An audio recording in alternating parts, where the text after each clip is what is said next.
नमस्कार, मैं doctor Kamaljit Kaur Mehta, associate professor home science, government girls college Bhopal city.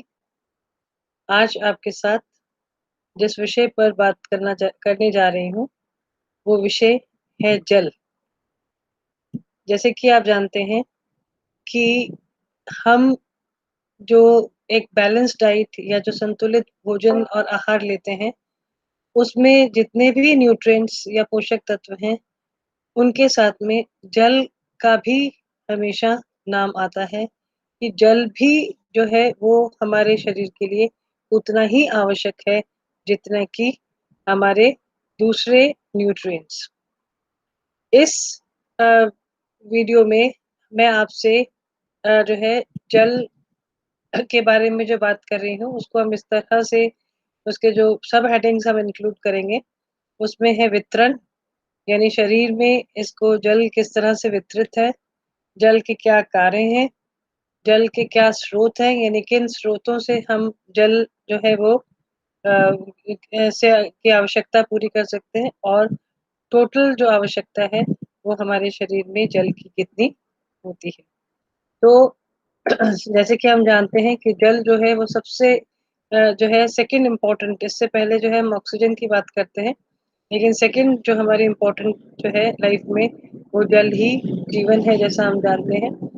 तो जो है शरीर में ऑक्सीजन के बाद में ये दूसरी सबसे महत्वपूर्ण आवश्यकता है और जल जो है वो हाइड्रोजन और ऑक्सीजन से बना हुआ होता है। इसका अगर केमिकल फ़ॉर्मूला अगर हम लिखें तो सभी आप जानते हैं कि ये H2O, यानी 2 जो है वो हाइड्रोजन के अणु और 1 ऑक्सीजन का रहता है और ये एक अकार्बनिक यौगिक होता है। इसके शारीरिक वितरण की बात करें तो शारीरिक भार का 50 से 70% जो है वो जल होता है। शिशु के शरीर में 70 से 75% जल होता है और शरीर में जल सभी कोशों में विद्यमान होता है। ये एक तरह से 2 उपखंडों में वितरित रहता है। एक तो होता है अंतः कोशिका तरल और एक होता है बाह्य कोशिका तरल। अंतः कोशिका तरल का मतलब ये है कि जितनी भी हमारी कोशिकाएं हैं उनके अंदर भी तरल विद्यमान रहता है।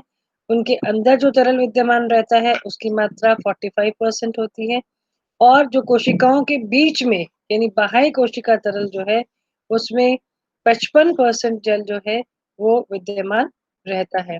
इस चित्र से आप देख सकते हैं कि हमारे शरीर के जो विभिन्न जो हिस्से हैं, विभिन्न जो अंग हैं, अवयव हैं, उसमें भी अधिक से अधिक मात्रा जो है वो जल की रहती है। जैसे देखिए मस्तिष्क में होता है 75% जल, ब्लड में होता है 83%, हार्ट में होता है, हृदय में 79%, अस्थियों में 22%, मांसपेशियों में 75%, यकृत में 86% और हमारे वृक्क में या किडनीज में 83% वाटर होता है। यानी सारे जो हमारी बॉडी के जो डिफरेंट ऑर्गन्स हैं, उनके जो मेन कंपोनेंट जो है आप जैसे इस फिगर से आप देख सकते हैं कि मेन कंपोनेंट इसका जल ही होता है। अब हम बात करते हैं जल के कार्यों की। जल का सबसे प्रमुख कार्य सभी कोशों में जल की विद्यमानता है, जो कि कोशों को जीवित रखने के लिए आवश्यक है। यानी व्यक्ति के जो सभी कोशों में विद्यमान है, यानी इसका अर्थ ये है कि सब ये जो कोश हैं, ये तभी जीवित रहेंगे यदि इनमें जल की मात्रा विद्यमान रहेगी। तो हम इसके जो कार्य हैं, उनके बारे में बात करते हैं। सबसे पहले कोशों में संरचनात्मक घटक के रूप में, जैसे मैंने अभी आपको बताया कि जल जो है वो शरीर की सभी कोशिकाएँ जितनी भी सेल्स हैं, उन सभी सेल्स में का ये एक संरचनात्मक एक मेन एक कंपोनेंट है और ये को इसीलिए ये कोशिकाओं के निर्माण में महत्वपूर्ण योगदान देता है। और 1 ग्राम प्रोटीन जो है वो 4 ग्राम जल को बाँधे रखती है, जबकि 1 ग्राम वसा जो है वो 0.2 ग्राम जल को बाँधे रखती है। अस्थियों में भी जल जो है वो कसकर जकड़ा हुआ रहता है। अधिकतर ऊतकों में अंतर कोशिका तरल और बाह्य कोशिका तरल का आदान-प्रदान प्रदान जो है वो निरंतर होता रहता है। यानी कि जो भी हमारे सेल्स जो फंक्शन करते हैं, उन सभी सेल फंक्शंस में अंदर का और बाहर का जो तरल है, उसमें परिवहन लगातार होता रहता है। अब हम बात करते हैं इसके दूसरे सेकंड फंक्शन की, शारीरिक तरलों के माध्यम के रूप में।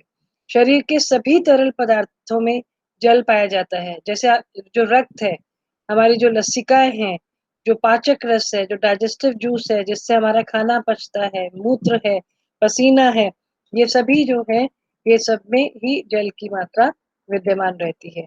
और ये जितने भी तरल हैं, इनसे संबंधित जो भी कार्य होते हैं, जैसे पोषक तत्व, जब हमारे शरीर में पोषक तत्व जो है इनका आदान-प्रदान होता है, गैसों का परिवहन होता है, यानी कार्बन डाइऑक्साइड जो है वो सेल्स से बाहर आती है, ऑक्सीजन जो है वो कोशिकाओं को पहुँचाई जाती है। ये सारा परिवहन का कार्य जो है ये जल के मदद से ही होता है। और भोजन का जो पाचन होता है, जो अवशोषण होता है, जो व्यर्थ पदार्थ हमारे शरीर से जो निष्कासित होते हैं, उन सभी में जल जो है वो बहुत ही महत्वपूर्ण अपना योगदान देता है। और फिर हम बात करते हैं नेक्स्ट फंक्शन की, वो है शारीरिक तापमान को नियंत्रित करना। क्योंकि कोशिकाओं में क्रियाएँ जो है वो लगातार चलती रहती हैं, उससे हीट या ऊष्मा उत्पन्न होती है। जल जो है उसे पूरे शरीर में वितरित कर देता है तथा शारीरिक तापमान में वृद्धि होने पर ऊष्मा को जल जो है वो पसीने के रूप में बाहर निष्कासित कर देता है, जिससे कि हमारे शरीर का तापमान स्थिर रहता है। यानी इसमें भी शरीर के तापमान को जो बॉडी टेम्परेचर को मेंटेन करने में भी इसका एक इम्पोर्टेंट रोल होता है। अगला है स्नेहक के रूप में, स्नेहक मतलब लुब्रिकेंट, यानी किसी भी चीज़ को जो है लुब्रिकेट करने के लिए जो है वाटर की बहुत इम्पोर्टेंस होती है। जैसे शरीर में जल जो है वो स्नेहक का रूप कार्य कर के रूप में कार्य करता है। मुँह में लार की वजह से भोजन निगलने में आसानी होती है। आप इमेजिन करें कि अगर लार ही ना बने, तो भोजन किस तरह से अंदर निगला जाएगा। इसी तरीके से श्वसन संस्थान, पाचन संस्थान, उत्सर्जन संस्थान, इसमें जल जो है वो एक श्लेष्मा के रूप में उपस्थित रहता है। इसके अलावा हमारे जो जोड़ होते हैं शरीर के, जो अस्थियों के जोड़ हैं, उनके बीच भी जल की उपस्थिति रहती है, जिससे कि उन जोड़ों में रगड़ नहीं लगती है। और फिर इसका जो नेक्स्ट कार्य है, वो घोलक के रूप में, यानी कि एक ये सॉल्वेंट होता है, ये एक महत्वपूर्ण सॉल्वेंट है। जल की उपस्थिति में भोजन का पाचन और इसका अवशोषण शीघ्र हो जाता है। पोषक तत्व जो है वो जल में ही घुलकर रक्त के माध्यम से हमारे विभिन्न अंगों में पहुँचते हैं, कोशों में पहुँचते हैं, यकृत तक पहुँचते हैं, जहाँ इनका चयापचय तथा संग्रह होता है। विभिन्न जो शारीरिक क्रियाएँ जैसे चयापचय, शारीरिक टूट-फूट से उत्पन्न जो अनुपयोगी पदार्थ होते हैं, वो मूत्र और पसीने में घुलकर शरीर से बाहर निकाले जाते हैं। कहने का अर्थ ये है कि जितनी भी रासायनिक क्रियाएँ जो शरीर में होती हैं, उन सब में जल जो है वो बहुत ही महत्वपूर्ण होता है। और एक और महत्वपूर्ण कार्य है इसका कि ये कोमल अंग जो हमारे शरीर के सबसे डेलिकेट ऑर्गन्स हैं, जैसे हृदय, फेफड़े, हमारा मस्तिष्क, हमारी ब्रेन, हमारा स्पाइनल कॉर्ड जिसको मेरुरज्जु कहते हैं, ये जो है इसके चारों तरफ 2 परतें होती हैं और उन परतों के जो है परतों के मध्य एक प्रकार का तरल उपस्थित रहता है। यानी वो तरल भी जल से ही बना है, जो कि इसे बाहर के सभी आघातों से बचा के रखता है, यानी कि एक शॉक एब्ज़ॉर्बर का कार्य करता है। और ये देखिए इस चित्र में इस जो है बहुत ही और अच्छे तरीके से बताया गया है। ये देखिए सलाइवा जो लार बनती है, फिर जो जितने भी म्यूकोसल मेम्ब्रेन्स होते हैं उनको ये मॉइस्ट रखता है, बॉडी सेल को ग्रो करता है, रिप्रोड्यूस करने में हेल्प करता है, बॉडी वेस्ट जो है उसको बाहर निकालता है, स्पेशली यूरिन में, जॉइंट्स को लुब्रिकेट करता है जैसे मैंने अभी आपको बताया। और जो जितने भी बॉडी पार्ट्स हैं उसमें मेन जो वाटर कंपोनेंट है, जो मेजर कंपोनेंट होता है वो वाटर का होता है। ब्रेन में भी हार्मोन्स के निर्माण के लिए, ट्रांसमिशन के लिए जो न्यूरोलॉजिकल ट्रांसमिशंस होते हैं, उसमें भी जल अपना एक इम्पोर्टेंट रोल प्ले करता है। बॉडी के तापमान को रेगुलेट करता है, शॉक एब्ज़ॉर्बर जो अभी हमने बात की। और जो है जो भी फूड कंपोनेंट्स हैं, उनको डाइजेशन के थ्रू जो है रिक्वायर्ड कंपोनेंट्स में चेंज करता है। और जो है पूरे शरीर में ऑक्सीजन पहुँचाने का कार्य भी जल के माध्यम से ही होता है क्योंकि रक्त से होता है और रक्त का मेन कंपोनेंट जल ही है। और फिर हम बात करते हैं जल प्राप्ति के साधन। शरीर में जल 3 स्रोतों से प्राप्त होता है, जो हम पानी पीते हैं। जल इसके अलावा चाय, कॉफ़ी, दूध, फलों का रस, छाछ, सूप, लस्सी, शरबत, नारियल का पानी, जौ का पानी इत्यादि जितने भी लिक्विड बेवरेजेस या जो हम जो है पेय पदार्थ लेते हैं, वो सब तरल हैं, उनसे हमें जल प्राप्त होता है। इसके अलावा ठोस भोज्य पदार्थ जैसे दूध से बने पदार्थ जैसे आपके दही है, पनीर है, खोया है, सभी तरह की सब्जियाँ हैं, फल हैं, अनाज हैं, दालें हैं, इन सब में भी वाटर कंपोनेंट रहता है और वो ठोस भोज्य पदार्थ के थ्रू हमारे शरीर को पहुँचता है। और इसके अलावा ऑक्सीकरण की जो क्रिया होती है, शरीर में जब कार्बोहाइड्रेट्स, प्रोटीन और वसा का ऑक्सीकरण जो होता है, उससे भी जल उत्पन्न होता है, वो भी हमारे शरीर के लिए जल का स्रोत है। जैसे देखिए 100 ग्राम वसा अगर हम लेते हैं तो उससे 160 मिलीलीटर जो है वो जल उत्पन्न होता है। 100 ग्राम कार्बोज से 56 मिलीलीटर और 100 ग्राम प्रोटीन से 41 मिलीलीटर जल जो है वो उत्पन्न होता है। अब हम बात करते हैं जल की कमी के जो प्रभाव होते हैं उनके बारे में। सबसे पहले हम ये जान लें कि क्या कारण है कि जिन कारणों से शरीर में जल की कमी हो जाती है। मूत्र द्वारा जो है ज़्यादा जल का निष्कासन हो जाना, जैसे कई बीमारियाँ जैसे मधुमेह है या पीयूष ग्रंथियाँ जिनमें में गड़बड़ी जैसे रोग हो जाएँ, जिनमें कि दवाइयाँ इस तरह की डाययूरेटिक्स दिए जाते हैं, उसमें मूत्र जो है वो अधिक शरीर से निष्कासित होता है और उस तरीके से शरीर से जल का भी निष्कासन अधिक हो जाता है। और जैसे अतिसार की जिसको हम प्रवाहिका कहते हैं या लूज़ मोशन की बात कहते हैं, तो अतिसार की जो स्थिति होती है, उसमें भी पानी जो है वो अधिक मात्रा में शरीर से मल के रूप में बाहर निष्कासित हो जाता है। और जो है मुँह द्वारा भी कई बार जैसे भोजन विषाक्तता अगर कुछ हम ज़हरीला कुछ ऐसा खा लें या कुछ विषाक्त भोजन खा लें या और कोई इस तरह का रोग हो या जैसे गर्भावस्था में गर्भवती स्त्री को अत्यधिक उल्टियाँ होती हैं, तो उससे भी जल जो है वो मुँह द्वारा शरीर से अधिक मात्रा में निष्कासित हो जाता है, जिससे कि इसमें कमी आ सकती है। फिर जल की कमी हो जाती है और फिर गर्म वातावरण में पसीने द्वारा भी जल का निष्कासन ज़्यादा जल का निष्कासन होता है।